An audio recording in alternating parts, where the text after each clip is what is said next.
In this video, I will show you how to change the DNS server in Google Chrome. If you're experiencing slow internet speeds, switching to a different DNS provider may help improve your browsing performance. First, open Google Chrome and click the three vertical dots in the top right corner. From the menu, select Settings. Next, click Privacy and Security from the left-hand menu.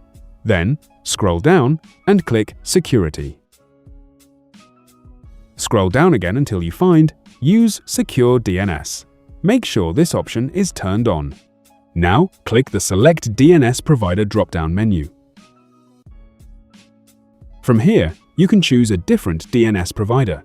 I personally recommend Cloudflare because it's fast and privacy-focused. You can also choose Google Public DNS if you prefer. If you'd like to use a custom DNS server instead, select the Custom option and enter your preferred DNS address. That's it! Your DNS settings will be updated immediately. If you found this video helpful, subscribe to our channel